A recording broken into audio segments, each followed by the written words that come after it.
Buhay, kapisanan, kasaysayan, Pilipinas.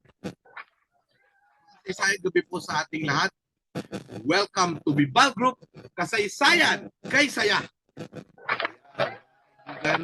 Bagamat kasaysayan kay saya po naman talaga ay tayo po ngayon ay nagluluksa sa pagpanaw ng tatlong malaking bahagi ng ating mga buhay bilang mga Pilipino. Actually, nadagdagan pa sila kahapon, no? Na mabalita natin na nung linggo ay, nung Lunes, ay yumao din si Haji Alejandro na naging bahagi din ng buhay ng maraming Pilipino, no? So ngayon naman po titignan natin ang buhay ng tatlong personalidad: Pilita Corrales, Nora Aunor, at ang ating Santo Papa ng Simbahang Katolika, Papa Francesco, Pope Francis. No? So, pero bago ang lahat, babatiin po muna natin ang ating mga early bird, no? Si John Reynol, Yahoo, sabi niya. Hello po, 70 na po ang watchers natin. Nagpapasalamat po tayo syempre sa ating mga kasama, no? Sa Bibal Group, no? Ito po, no? Ang ating El Presidente, Gaspar Bibal, Christine Mandigma, Ninong Gaspar Bibal, by the way. Rio Brihino Lim, Kim Carla Orente, Venice Balboa de la Cruz, Sara Sunga, Richard Laildinho, Jose Aurelio Sedutan, at syempre si Jessa Pomar. Salamat po.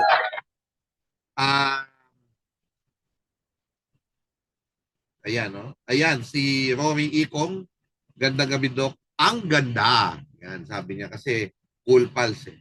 Noela Orozco ay nanonood. Noela Orozco Chua. Na misis ko na, by the way. Misis ko na. Siyempre, nako, star ng buhay ko, magandang gabi po. Ayan, sa mga nakikiramay po tayo kasi na-meet ko rin yung noong there was a time 100 years ng Philippine cinema. Na-meet ko po ang mga fans ng ating mahal na si Nora Aunor, no? Maraming grupo 'yan pero meron silang yung ganap ang tawag, yung Grand Alliance Nora Aunor Philippines. Pero grupo nga na nag-share ng ating post yung grupong Superstar Nora Aunor Beyond Time. Ginawa siya ng star ng buhay ko. Siya yata yung nanonood ngayon, ano? So, salamat po sa inyong panonood. At sana po, kahit papano, kahit maikli lang, mabigyan po natin ng karampatang pagtanaw ang mahal natin si Nora Aunor, no? Ako po talaga naman sabi ko nga kinilabutan ako. At magkukwento na rin ako ng ilang mga karanasan ko na may kaugnayan sa ating superstar. Siya rin po sila si Pilita Corrales at si Nora Aunor ang subject ng aking column kahapon, Tuesday. No? Hindi ko na naihabol si Pope Francis kasi Lunes ng hapon ko natapos. And after parang 2 hours, nalaman ko na si Pope Francis ay namayapa na. So, hindi ko na ho siya naihabol. Oh well. Nakakalungkot po talaga. Pero ganyan ho talaga ang buhay. Ano ba siguro yun na nga ano yung maiiwan natin sa ating pagpanaw? Yan din yung reflection pagka tinignan natin. Ano ba yung iniwan ngayon sa atin ng mga bituin na ito ng ating buhay? Lahat tayo po muna ay magkaroon ng ilang paalala mula sa Bibal Group. Bertong Kunat! Daryong Dagol! Ano tong balitang pinagkakalat mo dito sa baluarte ko, ha? Anong balita? Huwag ka na magmaang-maangan pa! Ayun ba? Ha? Hindi ba totoo naman? Nasagi ang lunas sa COVID. Alam mo ba kung nasaan ang Bulkang Mayon? Nasa Naga talaga yun. At higit sa lahat, fake news talaga yung EDSA Revolution. Ungas ka ba? Ano ba pinagsasabi mo? Saan mo pinagkukuha yan? Siyempre, nag-research ako, no? Sa Tuktuk University. Palibasa kasi at umugot ka na at laos, kaya hindi mo alam yun. Ano, ha? Lord naman! Magpaulan ka naman ng katalinuhan!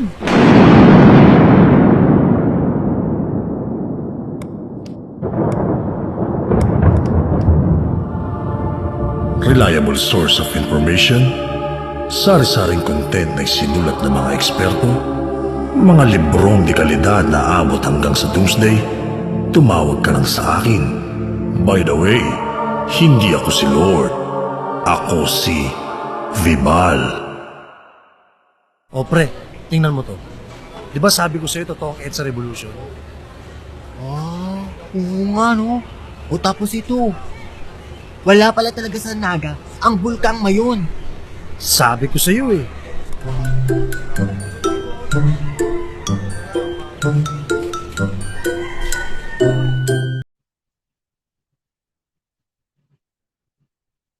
Ayan. So, mga kaibigan, maraming salamat sa inyong pagsama sa akin ngayong araw na ito. Teka, may hahanapin lang ako. May kailangan akong tignan dito. Pero yun na nga, parang sunod-sunod. Actually, magkukwento lang ako ng kaunti sa inyo. No? Na, alam nyo, yung mga recently nawala, halimbawa, sa personal ko, isang kaibigan ko po yung nawala, no? At ito nga po si Richard Reyes. Si Richard Reyes po ay naging boyfriend po. Siya yung bagong boyfriend. Kasi bagong-bago lang ng kaibigan namin na si Madel Calayan. So, si Madel ay isang correspondent sa Philippine Daily Inquirer. At si Richard naman ay photojournalist ng Philippine Daily Inquirer din. 34 years old na po si Richard, no? At malakas naman siya. Hindi mo talaga, alam mo yon, hindi talaga naipapangako sa atin ang bukas. Yun yung makikita mong parang parang lesson sa atin. Bakit ganun? 'Di ba? Parang hindi pala maipapangako sa atin yung bukas. Akala natin marami pa tayong panahon, pero bigla nawawala yung mga mahal natin sa buhay. So nalulungkot kami siyempre para sa aming kaibigan na si Madel, na kasama ni Richard nung siya ay bigla na lamang na magkaroon ng heart attack. So kaya yun, no? Tapos parang kung makikita mo in succession, eto na nga, may mga nasawi na ring mga personalidad sa ating sa ating daigdig. At isa na of course sa mga personalidad na ito ay ang mahal na mahal nating si Pilita Corrales. So magkwento lang ako ng kaunti, no? Si Pilita Corrales kasi kailangan makita natin kung gaano kasikat si Ma'am Pilita, no? At siya yung tinatawag na Asia's Queen of Song. Actually, Queen of Songs ang sinasabi, pero Asia's Queen of Song po, no? At ang ibig sabihin siya yung reyna ng awiting Asyano. Ayon sa titulo niya na yan. At siya po ay siya po ay nag-start actually sa Australia, sa television sa Australia, no?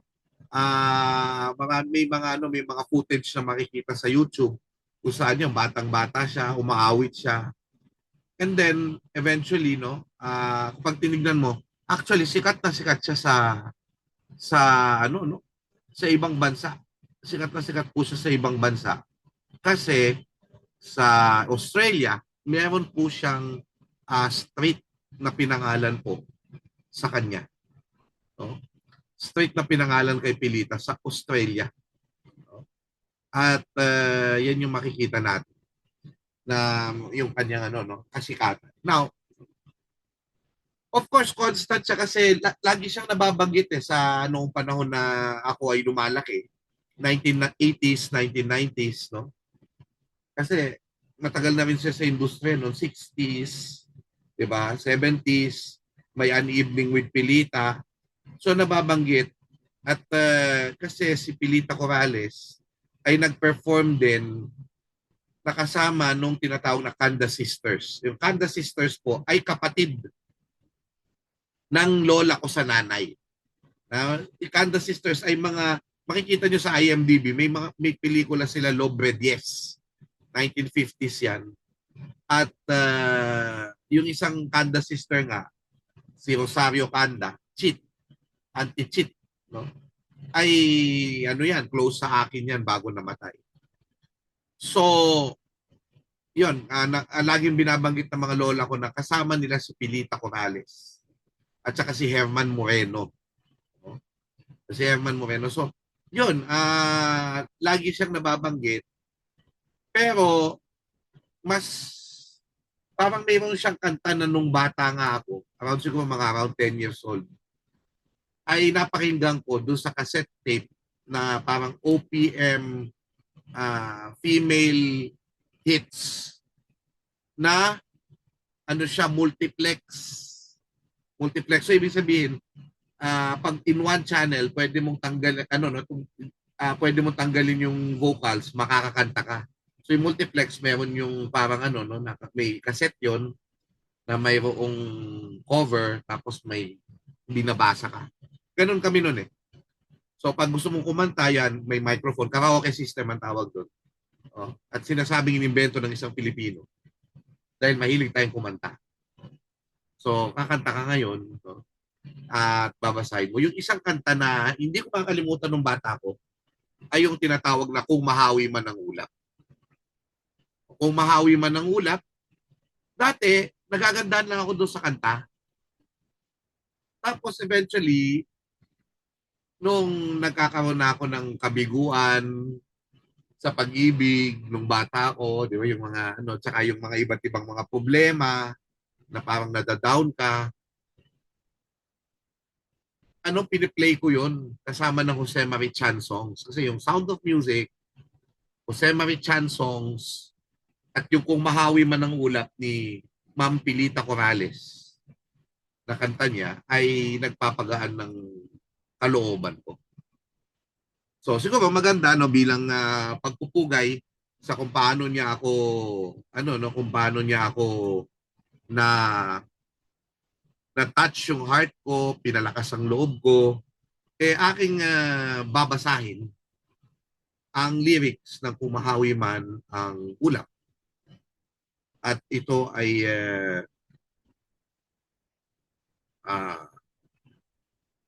ginawa ni Willie Cruz na isa sa mga paborito kong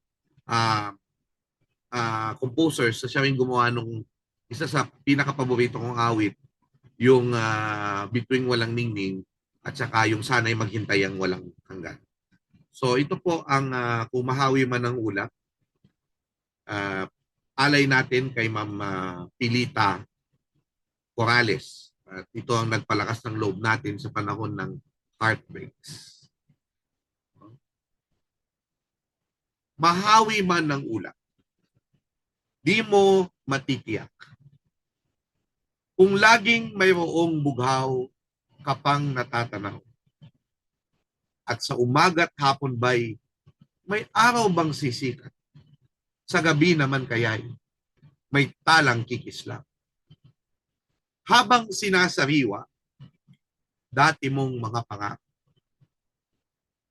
Sundan ang bahaghari sa kanyang hangganan.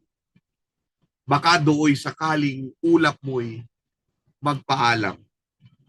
At pag napawi ng sanhi ng kapanglawan, muling buksan ng pusong bihag ng karimlan. Kayanin mong limutin luha ng nagdaan. Ba't mo pa iisipin ang dating sumpaan? Sanlibot sang kasawian, pasan mo habang buhay, kundi mong ingitian, dinanas na lumbay. ulap ay mahahawi kahit na paminsan-minsan. Sundan ang bahaghari sa kanyang hangganan. Baka dooy sakaling ulap mo'y magpaalam. At pag napawi ng sanhi ng kapanglawan, muling buksan ang puso, muling sundan ang araw. Hawiin mo ang ulap ngayon. Parang kahit tulain ko, naiyak ako. Hindi ko siya makanta kasi maka-copyright tayo eh. Oo. Ganda. So, ayan po, ano? Oops. Ayan, salamat po, no? Ayan, alam nyo nakakatuwa kasi yung nagparinig sa yung tape na yan, pagmamayari yan ni Auntie Oseng, ni Ma'am Josephine Dueñas Briones. Si Auntie Oseng yung may-ari ng tape na yun, na kung saan napakinggan ko nung bata ko yung Kung Mahawi Man ang Ulap. Maraming mga kanta doon na gusto ko eh, yung kay Didit Reyes, yung Bakit Ako Mahihiya, tapos meron pa yung Paano Ba Kita Malilimutan, may kantang ganun doon, yung kay Sharon Cuneta, yung Kung Langit Sa Akin Ay Ipagkait, dito sa init mo'y muling makakamit, walang hanggang pag-ibig na may luha at pait. Nasan ka pagsaluhan natin ang init sa magdamag. Yan. So, yun yung ganung mga awitin. Dati talaga parang yung mga awitin parang nakakagaan ng loob. And I guess yun yung role ng mga katulad ni Tita Pilita, Mamita, no? Ni Nora Honor. Yung sining ay hindi lang basta-basta awit, hindi lang basta-basta pelikula. Ito'y salamin ng ating nararamdaman. Ito nagbibigay sa atin ng una, ng karangalan, ng pagkakakilanlan, at ng kaginhawaan. Kasi ang nararamdaman ng puso, yung mai-release mo ang damdamin mo, ay kaginhawaan. No? Siguro yun ang yung bawat awit, bawat pelikula ay kaginhawaan nating lahat. Yan ang role ng mga alagad ng sining natin.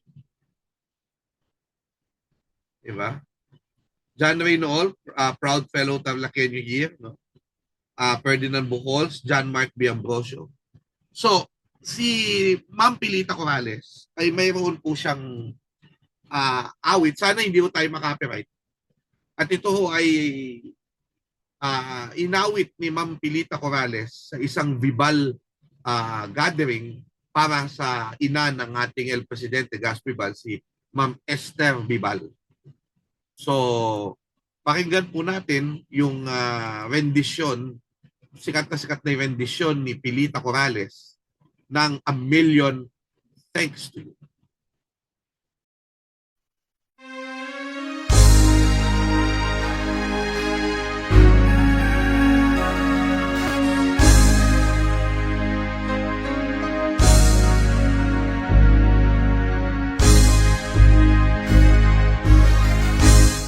The day you came along with your songs, my heart began to sing dear.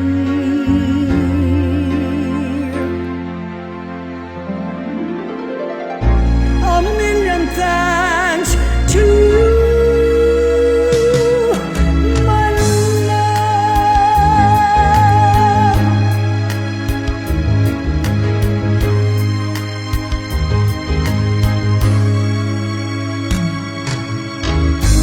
Dearest one, I owe my life to you. You made my dreams come true. A million thanks to you.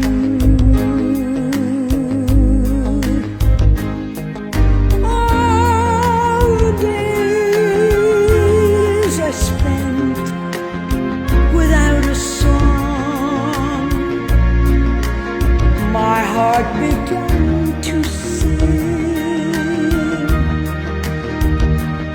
day you came along.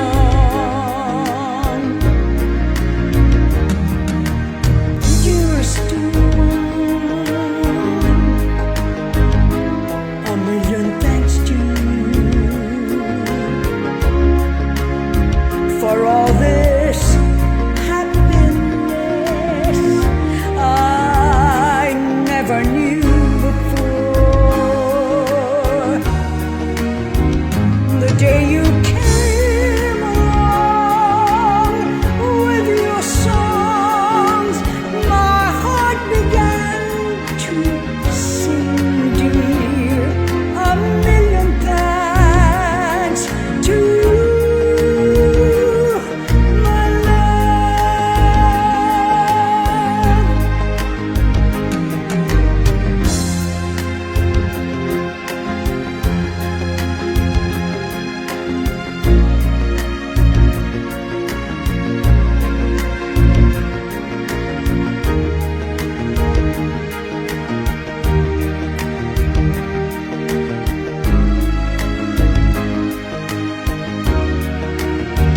The day you came along with your songs, my heart began to sing, dear. A million thanks. A million thanks. A million thanks to you, my love.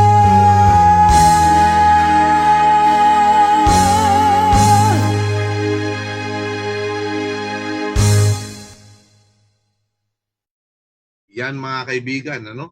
Mabuhay Ma'am Pilita Corrales. Alam niyo po, no, meron ho akong very very happy memory with Ma'am yan, tama. Star ng buhay ko, sabi ni Star ng buhay ko, no? Pamilyang teksto yun na nilikha ni Alice Doria Gamilla. Yes. Ano ba to, Star ng buhay ko? Ano ba to? Isa siyang Filipino song. Oh, ito si Alice Doria Gamilla ba ay isang Filipino composer? Yan. Mamaya baka may matutuhan tayo kay Ma'am o kay Sir kung sino man si Star ng buhay ko, no, na fan ng ating mahal na superstar. Eufemio Agbayani, Chao Chua, Ruel Christian Manay, Sai, John Mark Ambrosio, Ferdinand Bucols. Hello po. John Reyno All sabi, proud fellow Tarlac New Year, sir, sana makita po kita soon. Okay po, may kwento lang ako bago tayo mag-ship kay National Artist Nora Honor. Meron po akong kwento sa inyong maikli. Kasi eventually nga, no, sa buhay ko po, nung bata ako, meron lang akong iilang mga tao na gusto talagang makilala ng personal.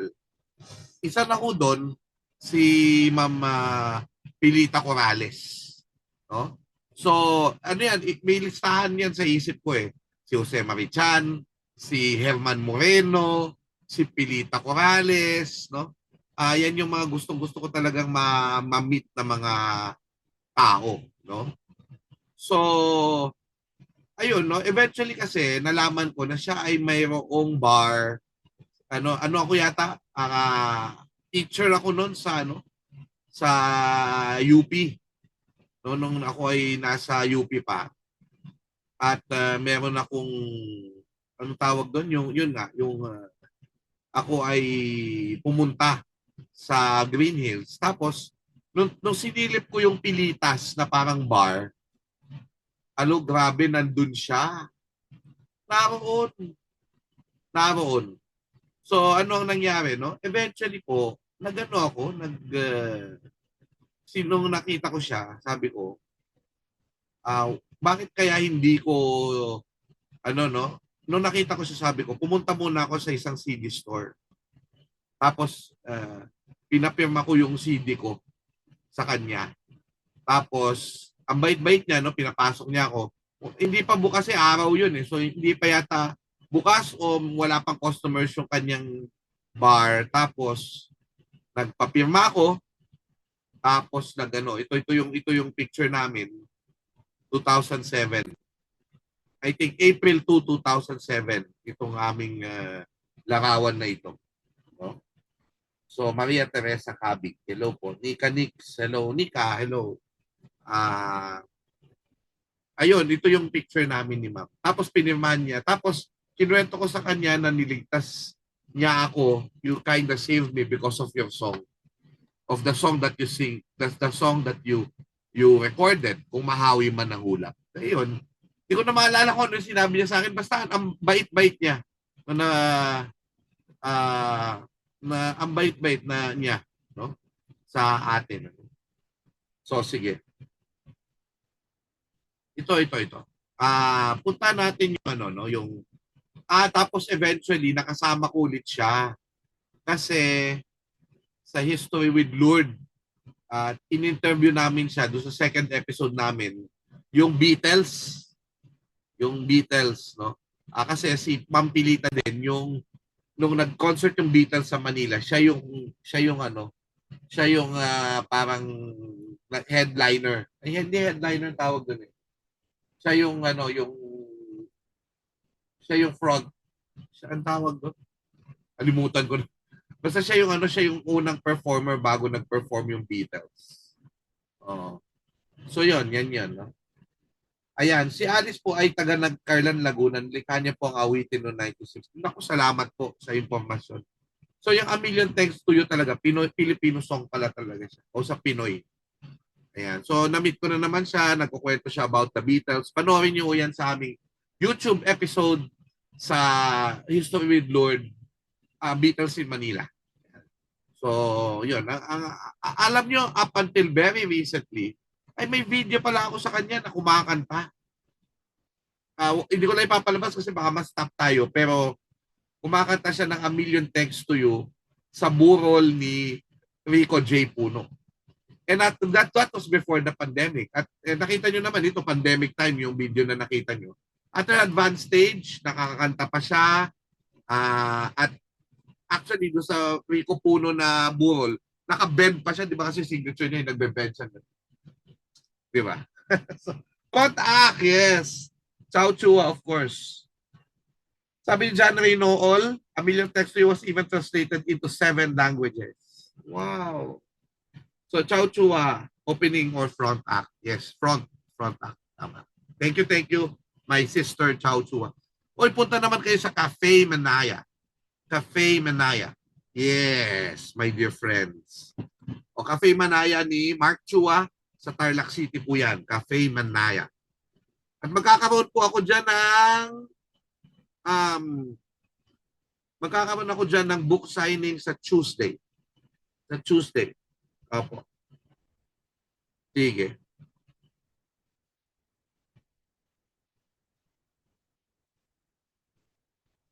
Ewan akong hinahanap, may babatiin ako supposedly.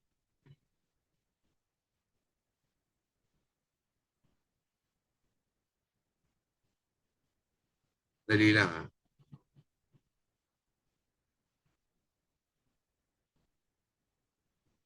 The moment kailan. Punta na natin, taka. Dali lang ha. Sandali hinahanap ko lang, may babasahin. Meron akong ayun, Marilu Arroyo. Marilu Arroyo. Yes, binabati ko po si Ma'am Marilu Arroyo. Siya po ang wife ni Mr. John Lesaca na na-meet ko po doon sa concert ni na John Lesaca sa area ng Area 1, ito yung Beatles Tribute Band. No, dyan sa may Mandaluyong. So, binabati ko po si Ma'am Marilu Arroyo. No? Na kapatid din po siya ni First Gentleman Mike Arroyo. Yun. So, yun. Kasi batiin ko daw po si Ma'am Marilu Arroyo no, na meet ko. And I hope to meet you again sa concert ni Mr. John Lesaca. Binabati ko na rin si John Lesaca, si Cash Manalang at ang iba pang bahagi ng Area 1, the best Beatles tribute band in the Philippines. Yes. Tia Buena Braso Salting, hello. No? See you daw ulit sa May 17. Christian Wesley, Greetings from SM City Lawag, opening soon. Ciao Chua, SM City Lawag, opening soon. Si Michelle, my sister, likes Balbin from Llanera, Nueva Ecija. Okay, eto na ang iniintay ng star ng buhay ko. Bakit star ng buhay ko? Kasi po siya ang superstar. Kanta ko yan. Kung di ako nagkakamali ng Cinderella, yung singer. At kinanta rin ni Pilita Corrales, kinanta ni Nora Honor, diba? Ano yun? Kung alam mo lang, ikaw ang superstar ng buhay ko, di mo mapansin, may crush ako sa'yo. Yan yung kantang yun. Ikaw ang superstar, ang star ng buhay ko, mahirap ma-inlove sa isang katulad mo. Ikaw ang superstar, ang star ng buhay ko. Mahirap ma-inlove sa isang katulad mo. Yes! Mga kaibigan, no? Opo, likes Balbin, tama, no? From Llanera, Nueva Ecija, tapos ito, flag of General Llanera. Kasi yung mga namatay po yung pinag-uusapan natin ngayon, kaya nilagay ko, sinuot ko yung bungo ni General Llanera. So yes, Lance Lim, hello. Bill Machuha watching, my mother watching from Tarlac City. Panoorin po natin itong aking ginawang episode noon tungkol kay Miss Nora Honor. Showtime. Oh. Panoorin natin. At magkaroon tayo ng basic life and then discussion, basic life and career of our national artist Nora Honor. At pag-usapan lang natin discussion kung ano yung impact niya sa buhay natin. Kung meron po sa mga nanonood ngayon, sa 20 nanonood ngayon, magbigay naman kayo ng alaala ninyo paano nagkaroon ng impact sa inyo si Pilita Corrales, si Nora Honor, at si Pope Francis. Paano niyo siya gustong maalala? Babasahin po natin ang mga comments niyo. So ito po yung Showtime. Context sa Showtime, alam niyo po naman na ako ay host ng Showtime segment sa People's Television Network for the many years during the time of President Noynoy Aquino.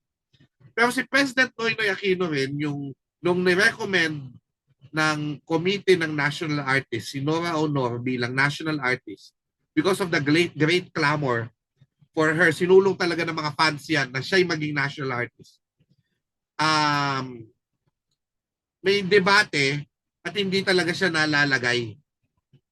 Pero eventually, nung nalagay siya, binito naman ni President Noynoy Aquino dahil meron ngang parang allegation noon about yung personal life ni Ate Guy. So, yun, of course, yung debate kung deserve naman niya, bakit hindi ibigay sa kanya? So, nanindigan po yung Showtime na bagamat nire-respeto natin yung presidente at ako nga'y nagtatrabaho sa Channel 4, ang paninindigan ko, dapat po siyang bigyan ng National Artist Award. So, ito po. So, eventually, binigyan siya ng award noong 2015. So, yung Gawad CCP para sa sining, yun na lang yung binigay sa kanya. No? Na mataas na karangalan pa rin naman. Diba? Na una nang ibinigay sa kanya ang CCP Centennial Honors for the Arts. At eventually nga yung kopya ko ng yung kopya ko nito ay no? Ay pipirmahan ni Ate Guy. Diba? So, CCP Centennial Honors for the Arts noong 1999.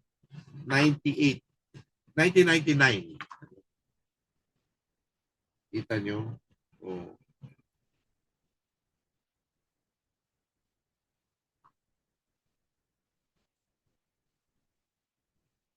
So, eventually, naging national artist po siya. No? So, ito yung program, nandoon ako, naka-attend ako nung pagpupugay sa kanya sa Cultural Center of the Philippines. Pagpupugay sa mga bagong hirang na pambansang alagad ng sining. Na nakasabay po niya si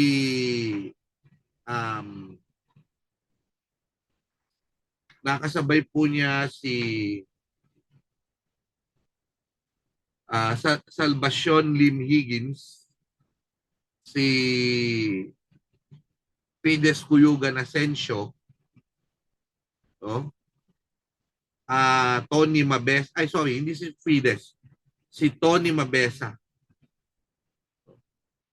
So si Salvacion Higgins, Tony Mabesa, si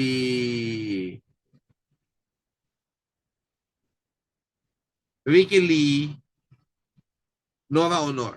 Yan, tama. Nora Honor. Sige. So yan, sabi ni Lance Lim, super galing ni Nora sa Bakit May Kahapon Pa with Eddie Garcia and Tony Mabesa, who are all God. Yan, opo. Ito po ang pagpupugay natin sa Showtime na live kong ginawa ang Showtime na ito. At meron pang follow-up question sa akin after tungkol nga sa debate sa pagiging national artist ni Miss Nora Honor. Ito po. Sa atin naman pagbabalik sa kasaysayan, iniidolo ng marami ang superstar ng mundo ng showbiz na si Nora Honor. Alamin natin ang mga kontribusyon ni Ate Guy sa kasaysayan ng pelikula. Ihatid sa atin niya ni Xiao Chua para sa Showtime. Ako ay Pilipino Live. Makasaysayang araw po, it's Showtime! Ang artista ba ay manlilikha ng sining o tagapagpadaloy lamang ng kagalingan ng kanyang direktor? Ang pag-arte ba ay isang mababang uri ng sining kumpara sa pagiging direktor ng pelikula o pintor o eskultor o arkitekto? Ang sining ba ay para lamang sa mga nagtutungo sa mga museo, sa teatro para manood ng ballet o para sa lahat ng sambayanang Pilipino? Maaaring ang kasagutan ay makikita natin sa ambag sa kasaysayan ng pelikula ng isang taong ang paglalakbay sa buhay ay nagsimula bilang isang mahirap na bata na nagbebenta ng tubig sa riles sa Iriga, Camarines Sur. Si Nora Honor ay isinilang na Nora Cabaltera Villamayor noong May 21, 1953. Ang kanyang lolang si Lola Teresa ang nagturo sa kanyang kumanta habang ang kanyang auntie na si Mamay Belen ang nagturo sa kanya ng tamang diksyon, interpretasyon at ekspresyon habang kumakanta. Naging kampiyon siya sa Darigold Jamboree Singing Contest, ngunit hindi nanalo sa popular na patimpalak ng tanghalan. Sa kanyang ikalawang pagsali sa patimpalak, May 29, 1967, sa Grand National Finals ng Tawag ng Tanghalan, si Nora Honor ang hinirang na kampiyon. Mula sa paglabas-labas sa telebisyon at radyo, tinanong siya ni Herman Moreno kung interesado siyang lumabas sa pelikula para sa Sampaguita Pictures. Akala ni Nora nagbibiro sila. Ang pelikula noon ay tila nasa kolonyal na mundo. Namamayani ang mga mapuputi at matatangkad na mga artista at ang politika sa likod ng mga ito. Ngunit, ang kanyang kayumanggi apil ang niyakap ng masa at ibinandera bilang simbolo ng kanilang mga pangarap. Isang artistang mula sa kanila at sumikat para sa kanila. Tinangkilik ang kanyang mga TV show na The Nora Honor Show at Superstar. At ang tambalan nila ni Tirso Cruz III, ang Gayan Pip Love Team. At ang bunga ng kanilang pag-ibig sa pelikula, ang pinakasikat na munyika sa kasaysayan ng Pilipinas, si Maria Leonora Teresa. Kinilala siyang seryosong aktres sa kanyang mga pagganap sa mga pelikulang tulad ng 3 Taong Walang Diyos, Bona, at Minsay Isang Gamo-Gamo, kung saan pinasikat niya ang mga linyang, "My brother is not a pig." Ngunit, ang kanyang pagganap sa pelikulang Himala, kung saan lumabas ang kanyang pag-acting sa pamamagitan lamang ng ekspresyon sa mata o yung mata-acting, kilala sa buong mundo. Ang Himala ay isa sa pinili ng CNN bilang isa sa 10 pinakamagagandang pelikula of all time sa Asia. Noong 2008, hindi lamang siya Hall of Famer ng iba't ibang parangal para sa Best Actress sa bansa, siya rin ang Pilipinang actress na nagwagi ng pinakamaraming pandaigdigang nominasyon at tropeyo para sa pinakamahusay na actress sa iba't ibang film festival sa buong mundo. Bawat isa ay karangalan hindi lamang niya, kundi ng bansang Pilipinas. Marahil ang pinakamatamis na parangal sa kanya ay nang ihalal siya ng komite ng pinakarespetadong mga alagad ng sining sa Pilipinas para maging national artist. Nauna na siyang ginawaran ng Cultural Center of the Philippines ang tanging babaeng aktres bilang isa sa 100 parangal centennial sa sining at kultura noong 1998. Wana ako say, winner ka pa rin Lola dahil ang bayan at ang daigdig na ang kumilala sa iyo. Yes. Mga katanungan, naging mainit sa mga balita yung pagpasok ni Ate Guy dito sa National Artist Award. Pero ipaliwanag mo nga sa amin, in terms of recognition, paano ba nire-recognize ang isang, sa pagdating sa artistry, paano na ang pagiging artista ba o pagiging direktor? Actually, wala kasing sagot yung palasyo kung bakit tinanggihan si Nora Honor. At ang sasabihin ko sa inyo, wala akong kinalaman ng istasyon, kundi aking mga pananaw lamang.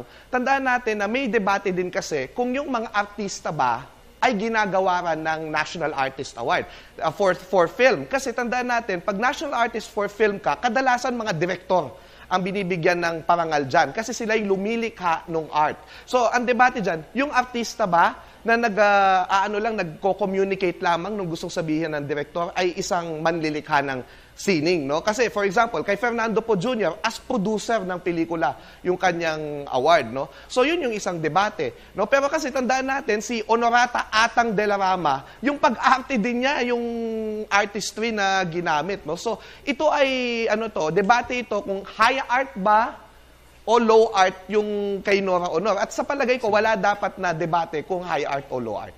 Okay. Yung art na para sa masa ay sining din na dapat maituturing. Hindi lang yung mga sa ballet. Okay, isang mahalagang katanungan pa, Professor Xiao. Pagdating ba sa morality ba yun sa pag-determine na bilang isang National Artist Awardee? Alam mo, ideally, dapat nga, yung national artist, meron siyempre pananaw na dapat magandang ehemplo din siya sa bayan. Sapagkat siyempre, tinitingala siya. Pero kasi, una sa lahat, kung si Nora Honor yung pag-uusapan natin, sinasabing reformed na gumamit daw siya ng droga. So, ibig sabihin, dati pa yun. No? Pangalawa, kung si national artist Nick Joaquin halimbawa ng literature, kilala siyang mahilig sa San Miguel Beer. So, yung mga ganitong klase ba? So, sa palagay ko, kailangan tignang mabuti kung kailangan ba na may morality requirement. Kasi nung binabasa ko yung qualifications para sa national artist, wala namang sinabing good role model. Ang nakalagay, may significant contribution sa arts at sa future ng Philippine arts. At sa palagay ko, si Nora ay swak na swak dyan sa na yan. Pero iginagalang natin ng Pangulo sa kanyang desisyon. Alright, at least naiintindihan po natin yung mga qualification at mga criteria sa pag-akuha ng isang national artist. Balik sa iyo, Xiao. Maraming salamat. Ako po si Xiao Chua, para sa Telebisyon ng Bayan. And that was Xiao. So, yun po mga kaibigan, yung isang pagpapakilala natin sa national artist Nora Honor at yung pagtindig natin noon, na si Nora Honor talaga ay deserving maging national artist. Kahit alam naman ng lahat na I am a supporter of President Noynoy Aquino. Mahal nating presidente yan. Mahal ko yan. No? Pero of course, even as friends, hindi ko siya friend, okay? Hindi kami friends. Hindi niya ako kilala. But we can disagree. No? Tama. Ayan. So, John Reyno, all in my 20s but hardly vibing. Upilita and Nora songs. Kasi sabi niya, yung kwento nga niya, way back 2017, namatay po ang aking lolo sa father's side. Na-curious po ako about sa mga naka-display, naka-cassette tape sa aparador niya. Tinignan ko po lahat at halos lahat ay makanta ni Ginang Pilita. Plus, nung napanood ko po yung movie na Hintayin ng Langit starring Eddie Garcia and Gina Carreño, narinig ko po ulit yung Kapantayang Langit song by Miss Pilita. Mula po noon, nakahiligan ko na makinig sa mga kanta niya, which I think will preserve the memories of late grandfather in our Filipino songs. Tama, no? So yung parang kapag pinapreserve natin yung mga songs na to, parang pinapreserve din natin yung alaala natin. Sa ating mga lolo at lola, ako halimbawa, yung Pilita Corrales, pinapatugtog yan ng lola ko sa components niya, yung Christmas songs.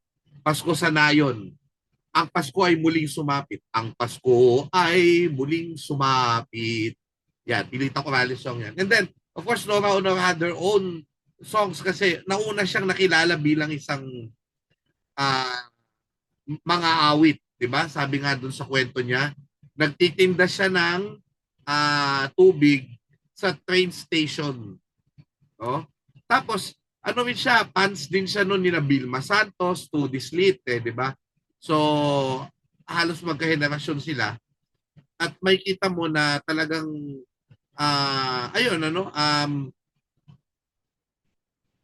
talagang nakilala si Nora din muna sa sa pag-aawit.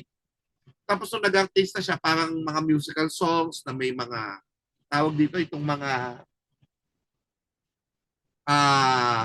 pinapartner siya sa iba't ibang leading man. Eventually nga yung Guy and Pip, no? Yung si Tirso Cruz III at saka si Nora Honor na nandun din actually sa burol. Pumunta ako sa burol ni Ma'am Nora Honor nagpugay ako sa kanya, sumaludo ako sa kanya. So nandun yung si Tirsos the Third. Oh.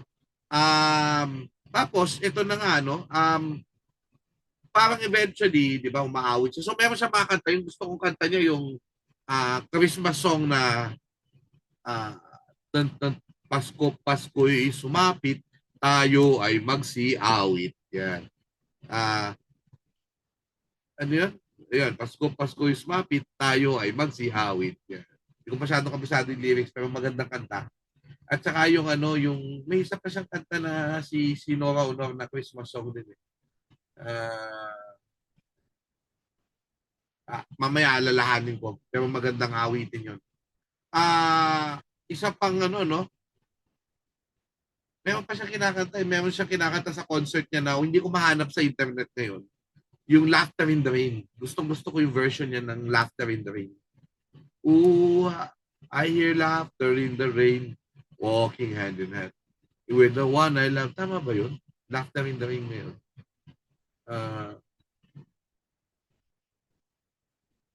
Tapos, ito yung nangyari. Ayan, ito. Star ng buhay ko. Sinasadya man o hindi sinasadya, nadala ko ang aking pagiging Noranian sa paglipas ng panahon. Sabi ni Star ng buhay ko. Bigay mo naman yung real name mo para malaman natin yung kung sino ka. No? Mula sa 8 taong gulang na bata na nakikinood ng superstar sa kapitbahay, hanggang sa pagbitbit sa akin para panoorin ng Bakyamo Neneng 1977, Bakekang 1978, Rock and Roll 1981, at marami pang iba sa malaking sinehan sa murang edad, hanggang sa naging guro na ako, bitbit ko ang paghanga sa kanya. May paminsan-minsan na ikukwento ko siya sa klase at naisama sa discussion. Ilang beses ko nang ginamit ang pelikula. Ito maganda to, 3 taong walang Diyos. Kakapanood ko lang ulit nito. Sobrang ganda. Tapos ginawa siya nung panahon ni Marcos. Oh, mamaya kwento ko yung backstory ng niya, no, yung kanyang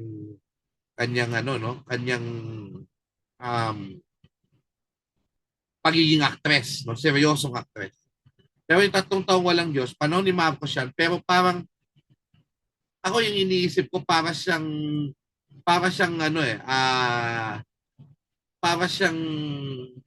subtle na pagtira sa sitwasyon ng martial law. Para kasing nagre-reflect yung panahon ng Hapones doon sa nangyari rin ng martial law. So yan, kapag ang paksa namin ay panahon ng Hapon, ginawa kong proyekto ang Andrea, paano bang maging isang ina bilang pagsusuri sa isang napapanahong pelikula. Naipanood ko ang demensya sa isang buong batch na mag-aral sa pangumaga dahil wala na kaming klase sa mga panahong yon. Kasama ang pangalang Nora Honor sa aking pagtalakay sa mga ambag ng kababaihang Asyano. Giliw kong sinasagot ang mga tanong ng aking mga dati mag-aral kapag may talakayan sila o research sa kolehiyo. Tukol kay AG, no? Ilang beses kung Ate Guy, ilang beses ko rin ginawang cover ang larawan ni Ate Guy sa aking lesson plan at class record. Ang saya naman. Ang saya naman. Charot. Salamat thank you so much. Marlon Atanasio Yubuya, hello. So yun, si Ate Guy kasi sawang-sawa na siya doon sa mga role niya na siya, partner siya ng isang leading man, tapos kanta sila ng kanta, gano'n. So, yung mga parang mga pasweet. So, 1972, pinulong niya yung mga tao niya.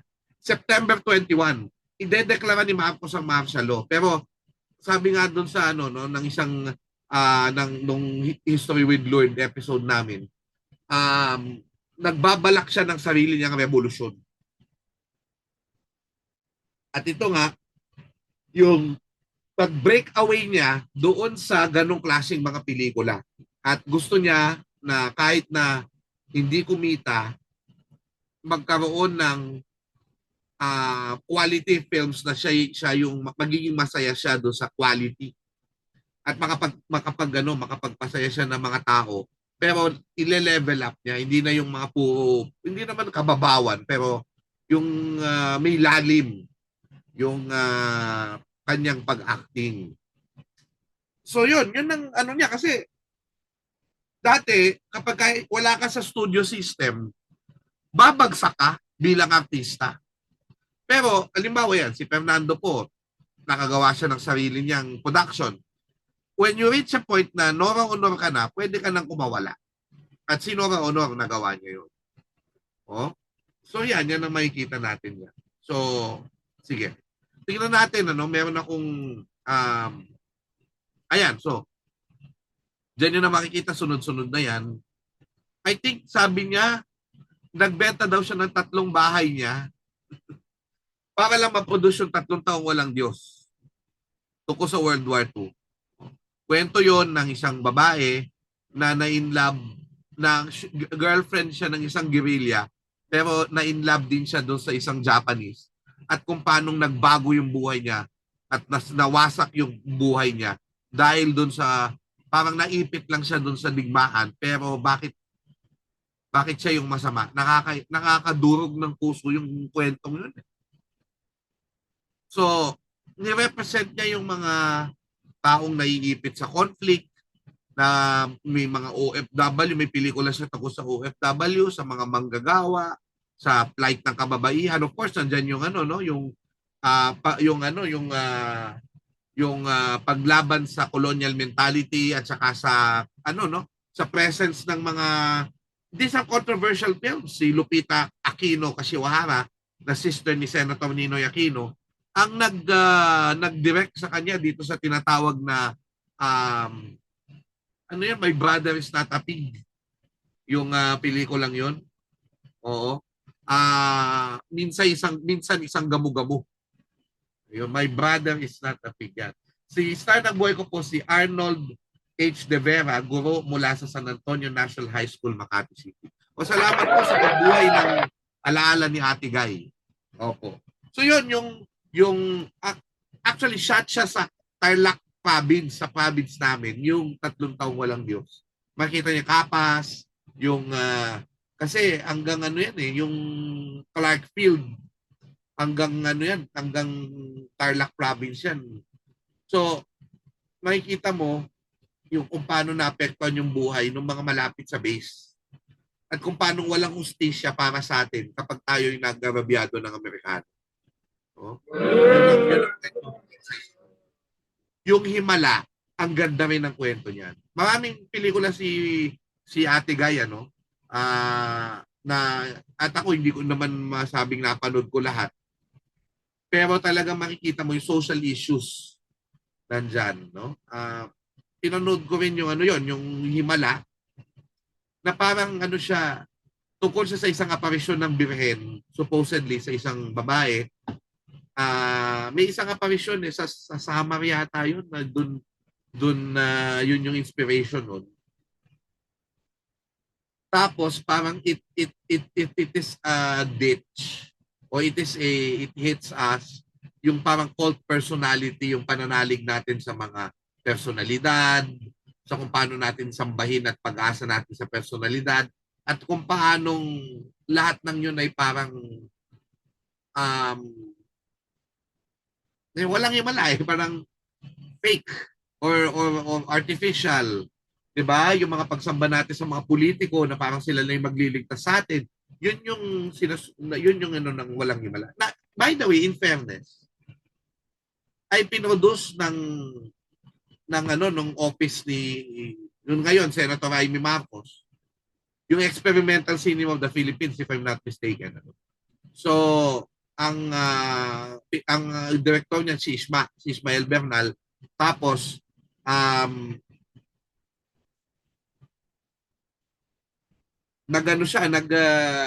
nag-shoot sila sa Ilocos, doon sa Sand Dunes, doon sa Paway, if I'm not mistaken, Ilocos Norte. So yun, pero in a way, it's still parang Ricky Lee wrote the script. It's a swipe at the cult personality. In a way of Marcos, I mean, di ba? It's using the dictator's money. I mean, the pera ng taong bayan yan, di ba? Pero using the dictator's office to actually hit at the system, di ba? Napakatapang ni Nora Honor in that way. Although she was a Marcos supporter, noong EDSA Revolution, nakita niyo yung taong bayan, nagano siya, sumuporta din siya. Binunga siya ng mga tao doon. Imagine. Inuyog siya, muntik siyang kuyugin dun sa in an angry way sa EDSA Revolution. But she still went. She still went. So parang gusto niyang timbangin kung saan pupunta yung taong bayan, susuporta siya. Parang wala siyang na parang mag-stay ako sa side na to. Kung tingin niya tama yung desisyon ng kabila, parang meron siyang flexibility at pagdinig sa tinig ng taong bayan. Yun din yung ginawa niya. Kaibigan niya si Joseph Estrada.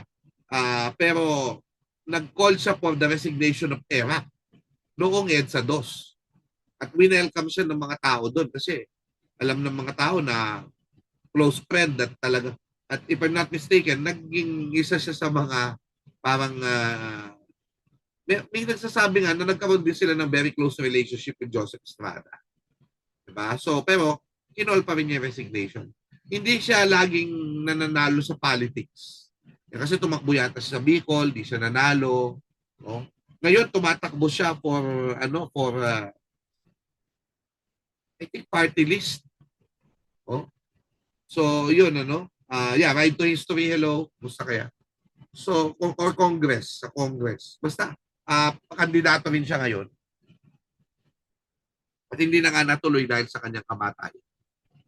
So, may isang narinig ako kanina nung pinapanood ko yung Necrological Service from Ricky Lee na may kwento si Nora Honor na pinapabago yung sasali niya sana sa MMFF. Pero yung MMFF, ni-refuse yung isang pelikula niya kasi ang ending parang pinatay ng militar.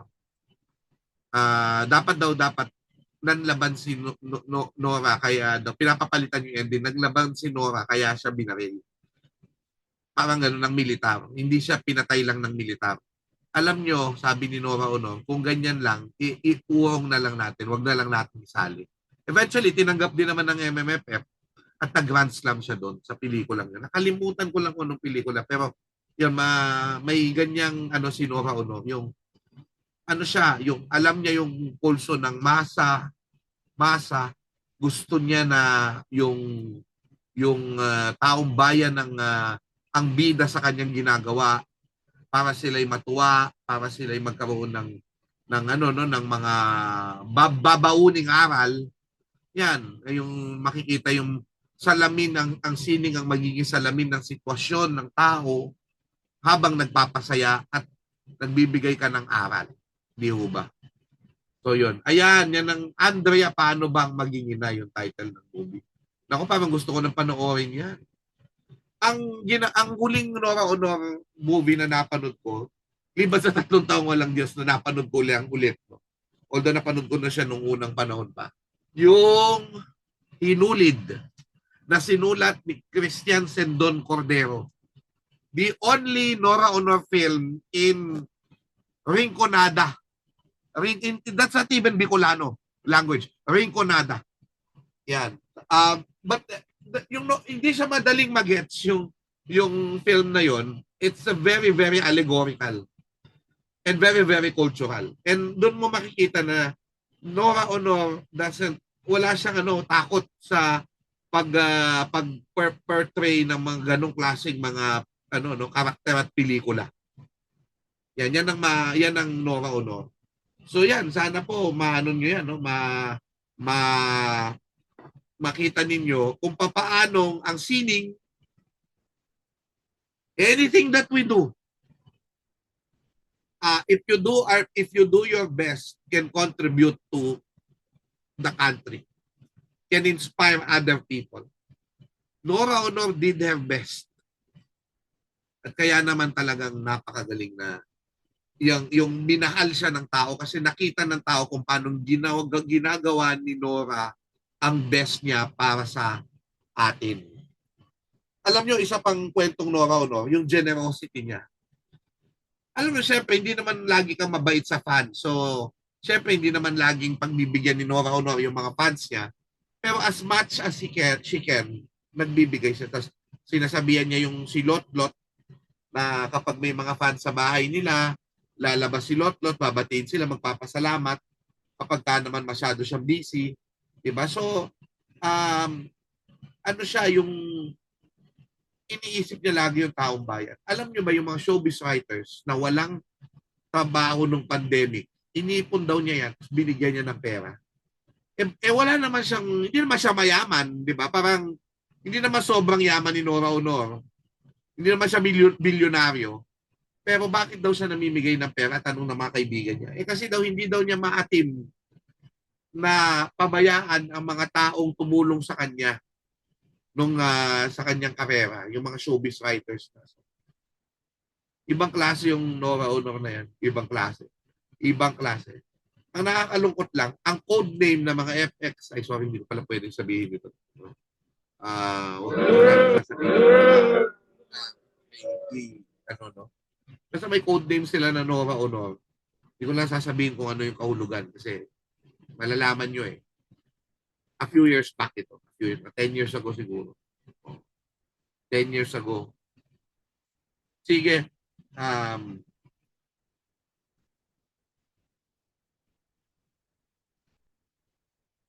So ngayon, so Nora Honor, maraming salamat, Ate Guy. May kwentong Nora Honor ako. Yung video na pinanood nyo kanina, yung Showtime, pinalabas ng pamantasan ng lungsod ng Valenzuela para i-introduce si Nora Honor noong pinalabas yung kanyang pelikula doon. Napanood ni Ma'am Nora. Napanood ni Ma'am Nora. So, nagkaklase ako, tapos nakakatuwa kasi tumawag sa akin si Christian Sandon Cordero. So, mukhang hinulid yung kanilang pinalabas doon. And then, nagkaroon ng ano tawag doon? Yung may gustong kumausap sa'yo, sabi ni Christian Cordero. No?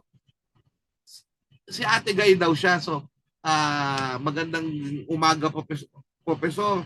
Si Ate Guy ito. So, parang, eventually,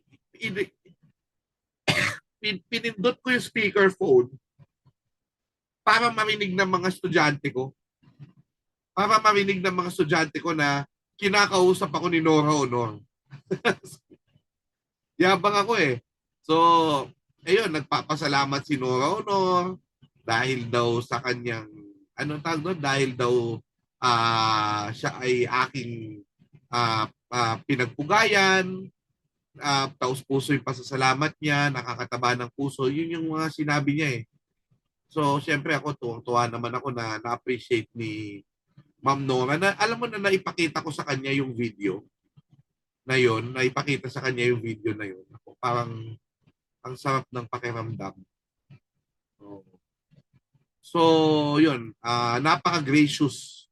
Yun yung aking personal experience naman with Nora Honor. Ayan. So, ngayon po, ang gagawin ko, ito, may ipapakita lang ako sa inyo. Gusto kong ipakita sa inyo.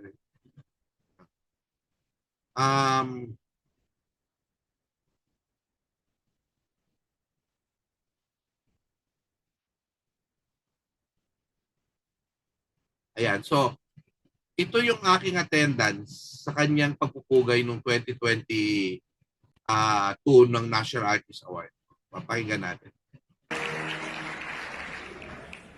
Nora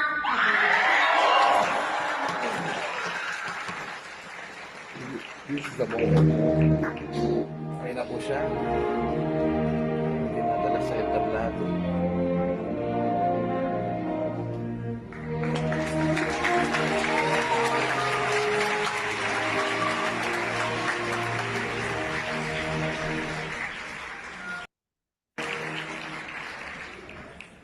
Nora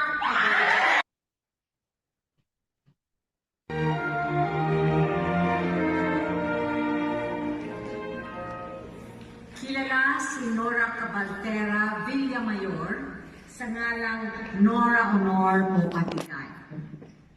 Bilang isa sa pinakamahusay na mga aktres sa larangan ng telebisyon at pelikula, ipinapakita niya ang realidad ng buhay ng tao at naging bahagi siya ng ilan sa mga tanyag na pelikula sa Pilipinas.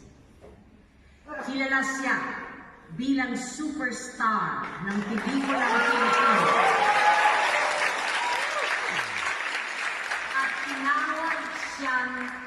Grand Dam of Philippine Cinema ng The Hollywood Reporter. Ang ilan lamang sa 17 FAMAS Awards, kasama na ang limang Best Actress Awards na siyang dahilan ng kanyang pagkakatalaga sa Hall of Fame. Mayroon siyang 8 tropeo mula sa PMPC Star Awards at 8 Metro Manila Film Festival Awards, 4 na Luna Awards, 5 Critics Circle Awards, 1 pagkilala mula sa Cairo Film Festival at 1 Asia Pacific Screen Award. Sa tibay ng proklamasyon bilang 1390 na linagdaan ng kagalang-galang na Pangulong Rodrigo Roa Duterte, ang orden ng Pambansang Alagad ng Sining para sa pelikula ay iginawad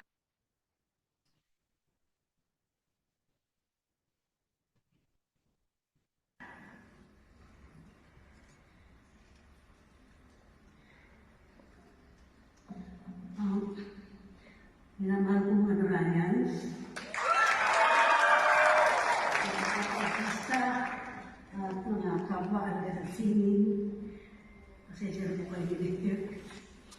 Mga manonood ng pelikulang Filipino, doon at ngayon, sa panguluhan ng National Commission for Culture and Arts at sa Cultural Center of the Philippines, isang pusong pagbati po sa inyo ng magandang gabi.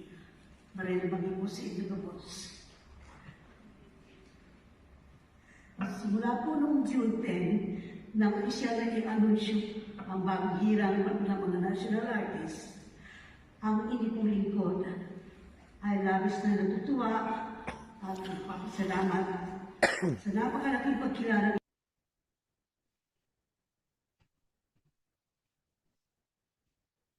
So yun po, no, yung ilan sa mga eksena doon sa pagkakaroon ng National Artist Award ni Nora Honor. At actually, ito po, napakita ko lang sa inyo. Ito po yung kanyang picture with me naman, 2019, doon sa programa para sa ika-100 taon ng pelikulang Pilipino. So, nakapag-photograph ako sa kanya nung aking aklat, no? Na tungkol sa Himala, no? At itong ang Gawad Centenaryo. So yun, ano? Ganda. Meron akong mga personal na karanasan na makita, masaksihan si Nora Honor, pero hindi kasing lalim ng kung paano siya minamahal at nasaksihan ng mga fans. Kaya ako'y lubos na nagpapasalamat na may mga fans na nanonood sa atin ngayon dito. Pakita ko lang sa inyo yung ako po ay nakapunta sa Burol noong Easter, nung Monday sa Burol ni Ma'am Nora Honor. Alam niyo po, di ba nilagay siya sa kabaong doon sa The Floor Contemplation Story? Tapos nakaputi yun, tsaka parang Filipiniana. Ganun po yung suot ni Mama Guy doon sa kanyang kabaong. Of course, walang tayong litrato dyan. Pero maganda kitang-kita si Mama Guy doon sa kabaong. Tapos sumaludo ako. Nakasama ko si Atty. Lorna Kapunan. Siya yung nagpasok sa akin kasi private na ho yung viewing. Hindi na siya public. Pero nakapasok pa rin ako. At nakita ko nga doon si Ginong Ting Nebrida. Nagpasalamat ako kay Ian De Leon, kay Lotlot, kay Matet, sa ambag ng, hindi lang ni Ate Guy, kundi ng buong pamilya nila sa kasaysayan natin. Actually, nakita ko si Janine Gutierrez, pero hindi ko siya maharap, nahiya ako kasi dalawang lola niya yung nawala, si Pilita at si Nora Honor, ay dalawang direct lola niya. So, namatay sila in just a span of 3 days. Yan. No? So, ayun po, no, yung ating mga larawan doon kay Ate Guy. Taka, mali yata yung napindot ko sa director. Yung SB19. Ano? Ayan. Yan yung larawan niya. Isa sa mga larawan niya doon. Buhol. Ito yung mga bulaklak na inalay sa kanya. Ando si Tirso Cruz. Ayun po siya. Tirso Cruz III. Ayan. Ito po yung painting ni Kokoy Laurel para sa Superstar. Nora Honor. Kokoy Laurel po isang matalik na kaibigan ni Mama Guy. Ayan. Ito yung mga iba't ibang mga bulaklak. Ayan po yung Heritage Park announcement na nasa Chapel 6 si Nora Cabaltera Villamayor. Ang tunay na pangalan ni Nora Honor. Ayun. Ayun o, nasa likod ko si Tirso Cruz III. At ito naman yung mga kaibigan natin sa media. Actually, may interview ako. Panoorin nyo, meron yan. Yung Shout to Nora Honor sa YouTube. Si Trixie Daus yung gumawa nung interview na yun sa akin. Okay, sabi ni John Ray Nool, very proud that Ma'am Nora became a kapatid sa pananampalataya. Kasi there was a statement na siya ay naging isang, na gusto niyang maging MCGI, Members Church of God International, yung kay Brother Eli Soriano. Tama, no? So, tama, no? Yun bang tinutukoy natin? Sige, 8:59 na po. Sorry, Jessa, pasensya ka na, mag-overtime ng tayong konti. Pero Ate Guy, salamat po for touching our lives. Puntahan na ho natin si Pope Francis. Pope Francis. Now, meron ako shout time tungkol sa kanya. Then pag-usapan lang natin maikli yung kanyang buhay. No? Yung kanyang papacy. Tingnan natin ano yung impact niya at masalimuot ang impact niya. Kailangan nating maintindihan ito ng kaunti. No? Pero at least makita rin natin yung pamana niya sa ating bayan. Ito po, si Pope Francis na Person of the Year ng time noong 2014 o 2013 nung siya ay mahalal na Santo Papa ng Simbahang Katolika. Makasaysayang araw po, it's showtime! Ang Person of the Year na pinipili ng Time Magazine taon-taon ay ginagawad sa mga taong gumawa ng balita at binago ang pananaw ng daigdig. Noong 1986, dahil sa pagbibigay daan sa mapayapang pagbabalik ng demokrasya sa Pilipinas, napili si Pangulong Cory Aquino bilang Person of the Year. Para sa 2013, ang napili ng Time noong Disyembre ay ang bagong Santo Papa na si Francis. Noong March 13, 2013, ilang araw matapos magbitiw ng Santo Papa Benedict XVI, sorpresang nahalal ang isang kardinal na mula sa Amerika Latin bilang ika-266 na pinuno ng Santa Iglesia Katolika Apostolika Romana, si Jorge Mario Cardinal Bergoglio. Hindi matunog ang kanyang pangalan sa conclave na naganap at medyo may katandaan na rin. 76 years old, ngunit tila isa siyang teenager na nagbigay ng sariwang mukha sa isang simbahang tila nawawala na ng saysay sa nagbabagong daigdig, tigib ng iskandalo.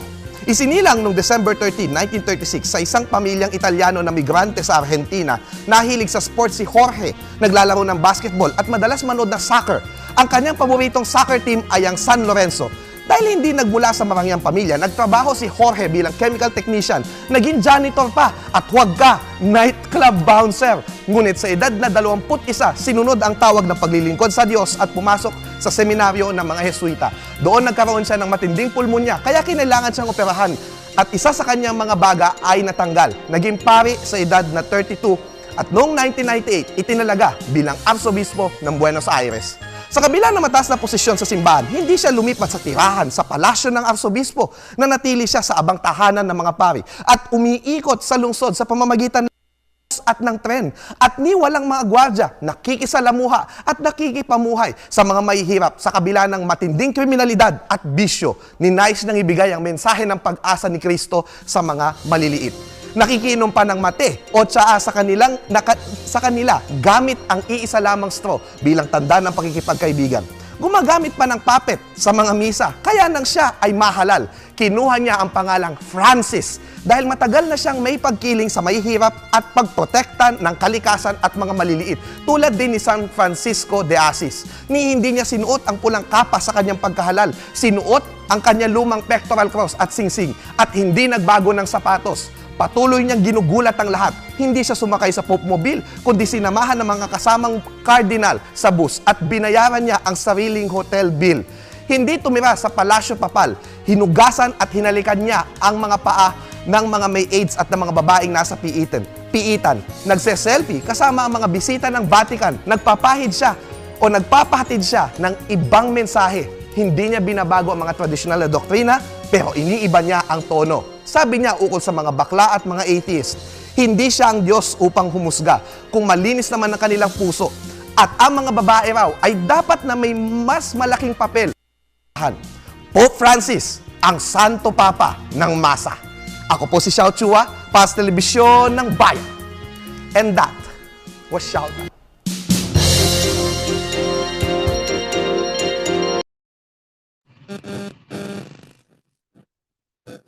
Thank you, Jessa, sa iyong pagtsatsaga. So yan po, no, mga kaibigan, yung buhay ni Pope Francis. Nung bago siyang Santo Papa, no, una, pakinggan nyo to. Malaki ang kanyang, andali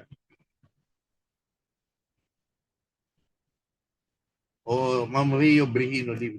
Ako na lang magpadala kaya.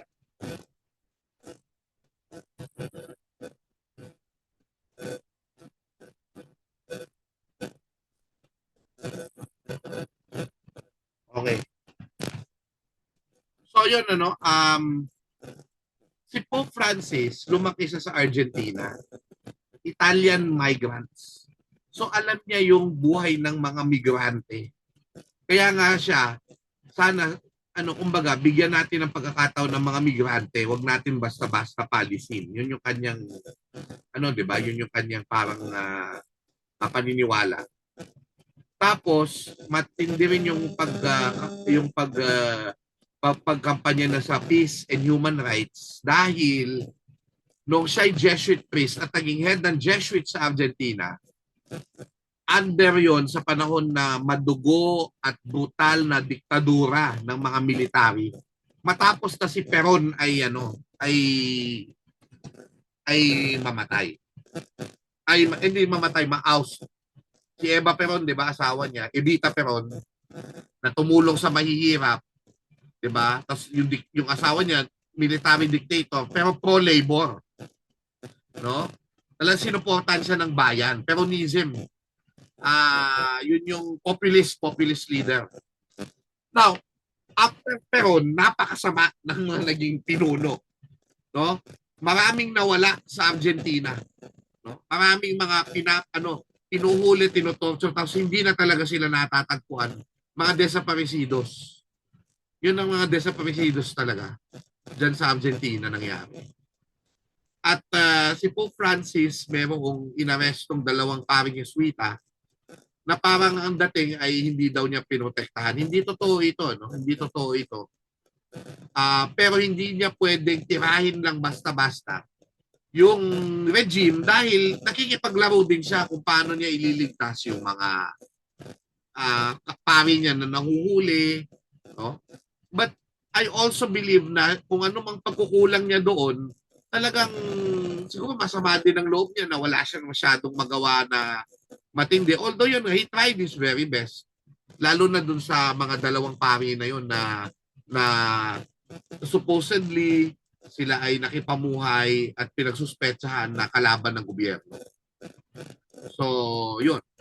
Kasi parang ang dating, inaakusahan na siya yung nagsuplong doon sa 2, which is not true, not true.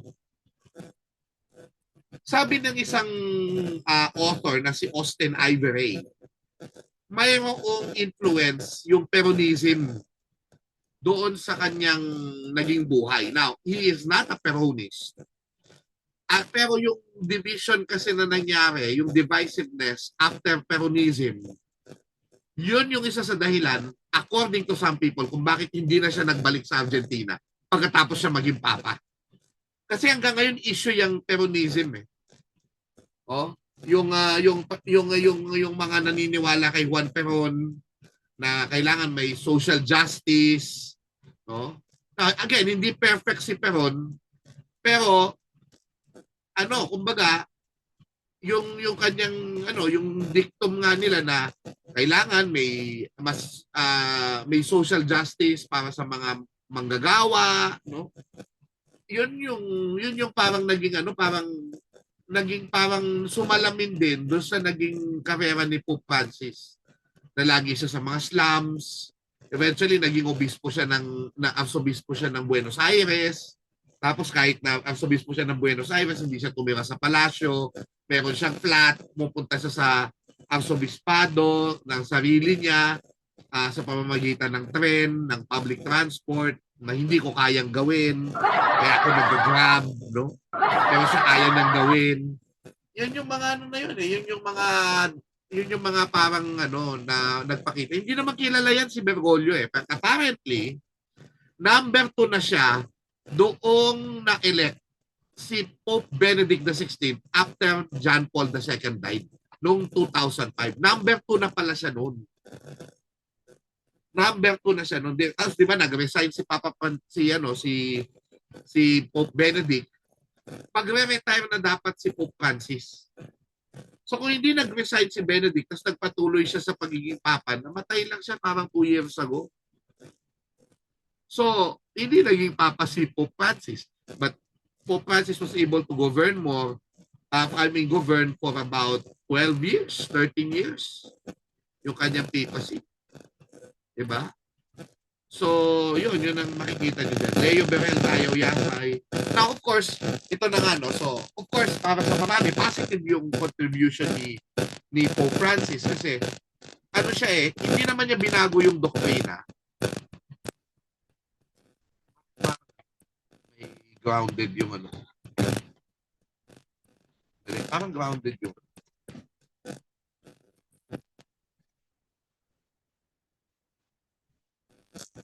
ano kaya yun? Uy, bakit ka grounded?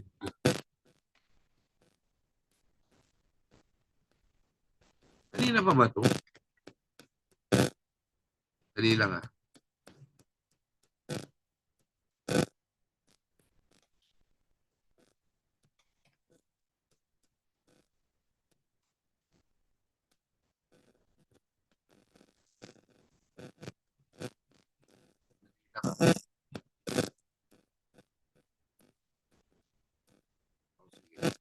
Tanggalin ko na itong microphone ko kasi hindi nakakatulong. Kaya patayin ko muna sa dito.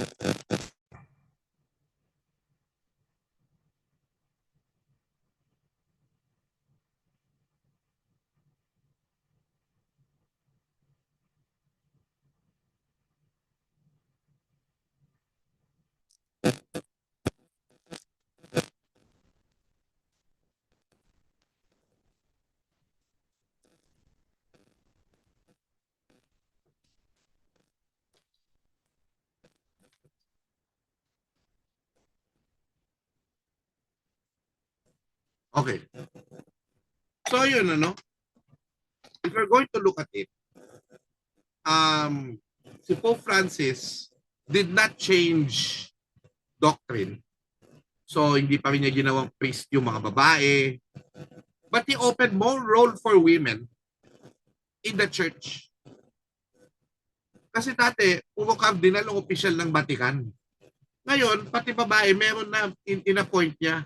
Ginawa niyang pati yung mga nag-imbestiga sa may mga babae siyang nilagay doon sa sexual abuses ng mga ilan sa kaparian. Naglagay siya ng babae sa isang malaking departamento ng Vatican. Naglagay siya ng isang madre. So, meron siyang ganun na parang binu-open up niya yung simbahan. Meron siyang, pero hindi na binabago ang doctrine. Halimbawa, hindi naman niya sinabing same-sex marriages ay allowed na sa simbahan. Pero sinabi niya, kung may couple na gustong magpa-bless, i-bless, pwede silang i-bless. Because a blessing is for everyone. Hindi bine-bless yung union, bine-bless yung tao. So, yun yung kailangang maintindihan doon. Hindi niya binago yung doktrina. Gayon din, meron siyang parang sa synodality, yung tinatawag na synodality, importante yun na hindi lang yung sa synodality, hindi lang yung synod of bishops yung nag-uusap-usap, tungkol sa simbahan at magdedesisyon tungkol sa simbahan, kundi magkaroon ng dialogue, magkaroon ng mga usapan. So again, yun nga, dahil nga ano siya yung ganun, yung parang peronist mag-isip kahit hindi siya peronist. Yun nga, gusto niya na may pakikinig sa mga tao, tinitingnan ng buhay ng tao. Kaya nga, di ba, hindi siya tumira sa Papal Palace, tumira siya doon sa simpleng hotel room doon sa Domo Santa Marte. Marami siyang ginawang ganyan. Meron siyang encyclical tungkol sa pangangalaga sa kalikasan, yung Laudato Si. No? Towards a care for our common home. Yan. So, marami siyang ganyang mga at yung pag-broker niya ng peace, he tried to broker peace by sending yung mga cardinal niya tulad ni Cardinal Zuppi sa Ukraine, sa pakikipag-usap sa Israel, para sa Palestine kasi ano siya, no? Lagi siyang tumatawag araw-araw hanggang nung second to the last day niya sa mundo, nakatawag pa siya sa Gaza, dun sa only Catholic parish sa Gaza. No? Araw-araw niya tinawagan yun nung panahon ng conflict. No? So, yan yung mga ano niya, yan yung mga good, kumbaga, yun yung mga puntos niya sa atin na parang maganda. Although, because some people were thinking na parang pinapalabnaw niya yung kapangyarihan ng simbahan, pinapalabnaw niya yung, kumbaga, yung dapat na parang ini-insist na simbahan ng kabanalan kasi nasa-sacrifice ba yung kabanalan ng openness, masyadong open, na kahit yung mga bawal, you bless mo, di ba, mga ganun. So, may mga ganyang usapan yung mga tradisyonal na ayaw kay Pope Francis. Ginagalang siguro nila si Pope Francis bilang Papa, pero hindi sila nag-agree. So doon mo na nga makikita na hindi infallible ang Papa sa palagay nila. Kahit na sa totoo lang, dapat pag sinabi ng Papa, ay hindi mo dapat susuwayin because the Catholic Church is not a democracy. Hindi naman demokrasya yan eh. But he wanted it to become more democratic. And some people do not like it. Kasi parang sa iba, kailangan maging pope ang pope. Kailangan i-insist niya kung ano ang tama. O yun ang debate dyan. So, gayon, parang dahil nga, parang si Pope Francis, parang iinis siya sa yung mga nag-robe ng pula, yung mga trappings, at saka yung mga tradisyon na parang hindi na kailangan. Na yung iba naman, yung tradisyon, yun yung link to the past. Kaya yan, may ganyang mga debate na parang bakit ginagawa ni Francis halimbawa na ibagbawal yung Tridentine, yung Latin Mass na tinatawag natin na Tridentina na pre-Vatican II. Na kasi para kay Pope Francis, ang misa natin ay yung Ordo. I mean yung Roman Missal na bago yung post Vatican II. Para kasi yung mga traditionalist parang ang dating hindi parang dalawa yung misa. Siguro yun ang tingin. Hindi ko rin alam kung bakit kung gusto nilang mag-Latin Mass, bakit hindi sila pabayaan? Hindi naman ako Katoliko, so I am curious about that. Siguro pwede niyo akong pwede kayo magbigay ng discussion sa akin about it. Na bakit nga ba kailangang supilin yung mga nagla-Latin Mass?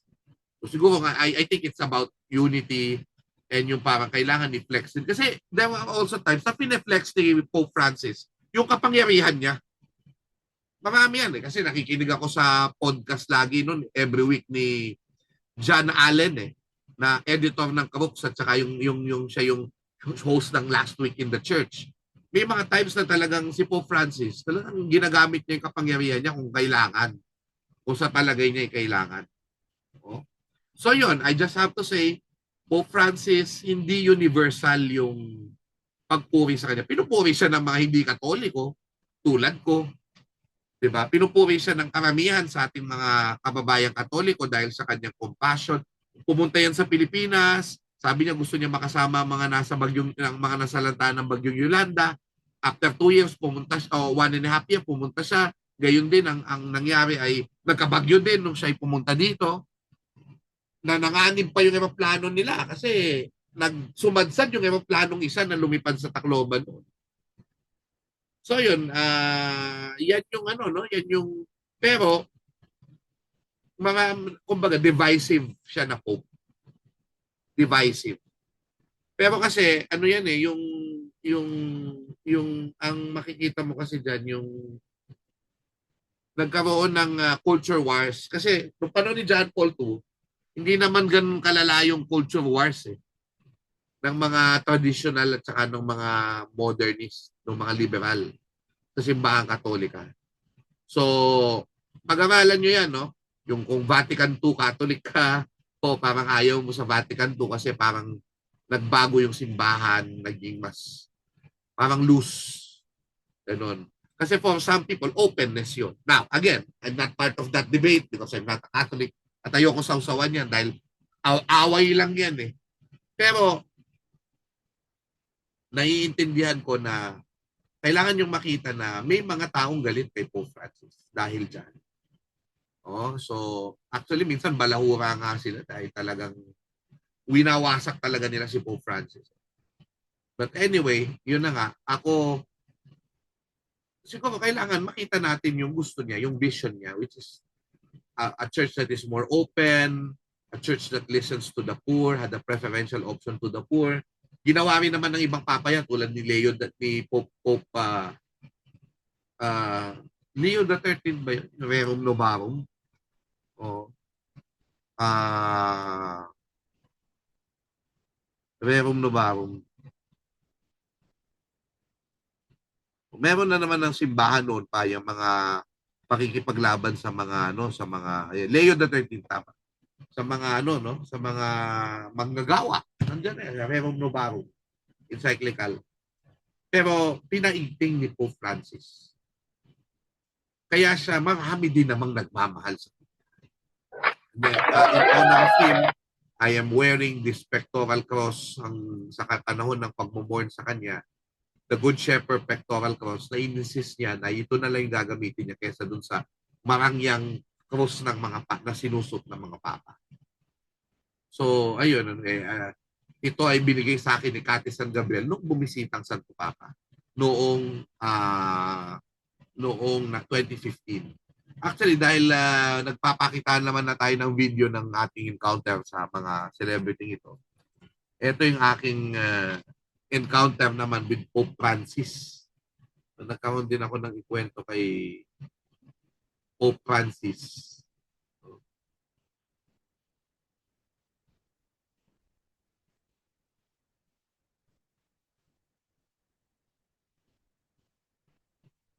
Asa na yun? Hindi ko na makita. Basta meron akong video na, ito ba? Ay, hindi yan.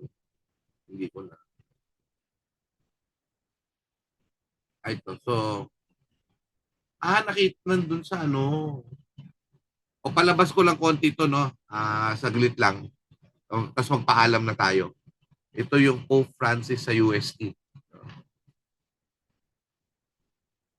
Shout out.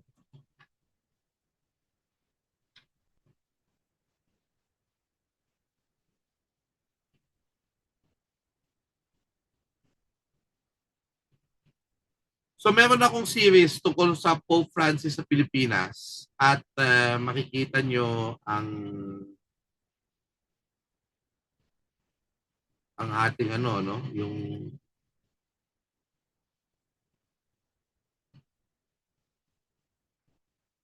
yung mensahe niya sa kabataan. Marami to, 7 yata ito na Showtime, Ayan, yung mensahe niya sa kabataan. So, panoorin po natin itong video na ito.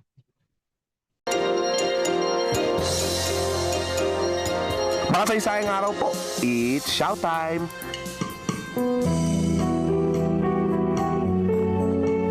Isang taon na nakalilipas, January 15, 2015, nang dumating si Pope Francis sa Pilipinas. Dahil makasaysayan ng pangyayaring ito, nagkaroon ako ng kahilingan na kahit sandali ay masilayan ko lamang ang lalaking nakaputi kahit gaano na lamang kaliit at gaano kabilis. Sa ika-4 na araw ng kanyang pagbisita, January 18, nabiyayaan ako ng pagkakataon dahil sa kaibigan kong si Kay na makadalo sa Encounter with the Youth sa Universidad ng Santo Tomas.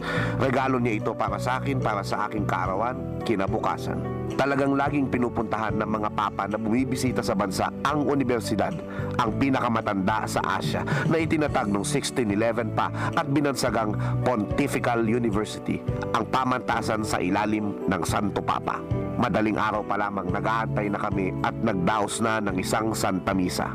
Matapos ang ilang oras na paghihintay, dumating ang Santo Papa at saglit na bumaba sa Arch of the Centuries, ang orihinal na pintuan ng universidad mula sa orihinal na campus nito sa Intramuros. At doon binati siya ng rektor ng pamantasan at ng 10 kinatawan ng iba't ibang pananampalataya upang ipakita ang kapayapaan sa kabila ng iba't ibang paniniwala.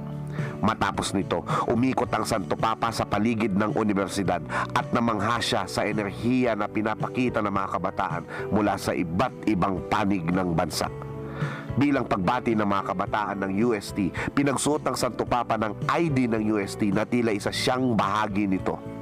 Matapos ang liturhiya, nagbigay ng testimonya ang ilang kabataan sa Santo Papa ng kanilang mga karanasan. Ang isa sa kanila, si Glyzel Palomar, isang maralitang kabataan, ay nagbigay ng matinding tanong sa Santo Papa. Marami na po ang mga batang pinabayaan ng kanilang mga magulang. Marami sa kanila ang naging biktima at masama ang nangyari sa kanila, tulad ng droga o prostitution. Bakit po pumapayag ang Diyos na may ganitong nangyayari?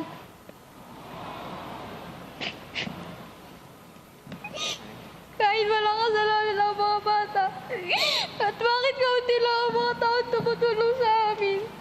Niyakap siya ng Santo Papa habang patuloy sa pag-iyak. Sa tugon ng Santo Papa, umamin siya na wala siyang kasagutan sa tanong ng kabataan. Solamente cuando somos capaces de llorar sobre las cosas que vos viviste, podemos entender algo y responder algo. La gran pregunta para todos: ¿por qué sufren los niños? Recién cuando el corazón alcanza a hacerse la pregunta y a llorar, at lumuha ang madla at naintindihan ang kanyang mensahe. Isang napakagandang tagpo sa pagtatapos ng pulong ay ang sama-samang pag-awit ng Tell the World of His Love, ang awitin sa pagdalaw ni Saint John Paul II noong 1995.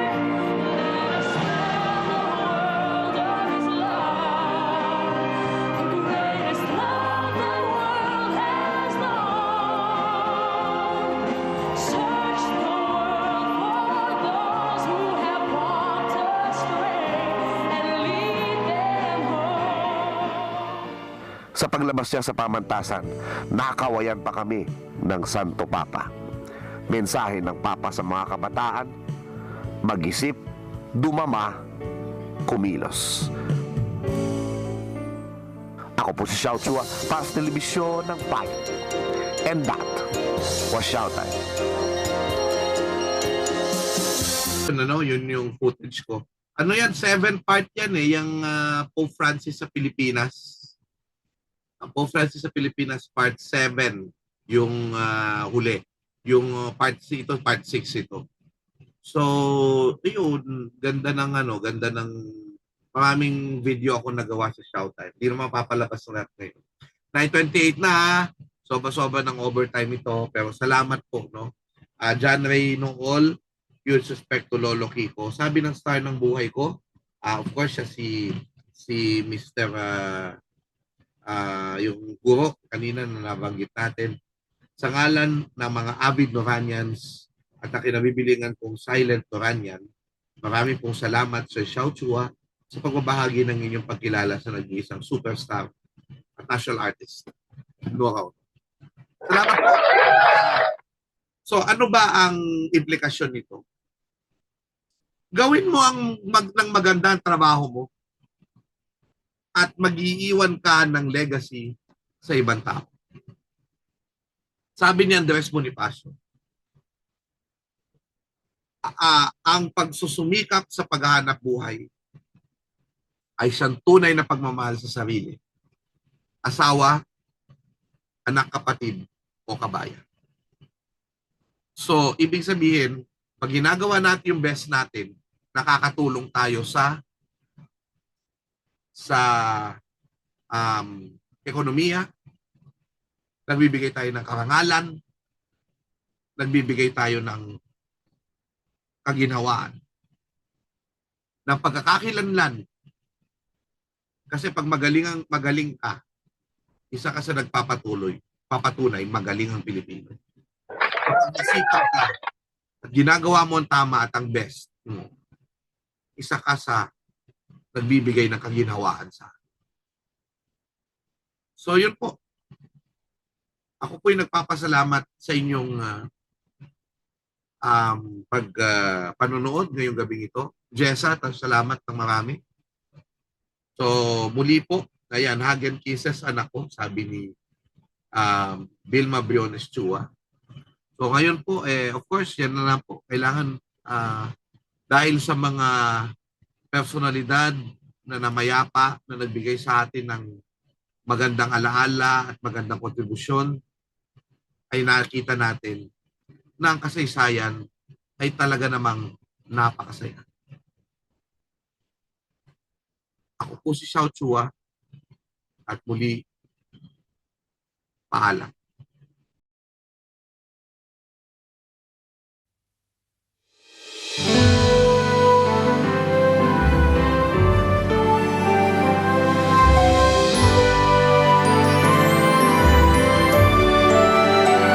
Sa puso't isip laging kukupkupin mga gunitang sa ating nakarating. Bayan pukawin sa diwa't damdamin. Pangarap ng kahapoy ating tuparin. Marami pang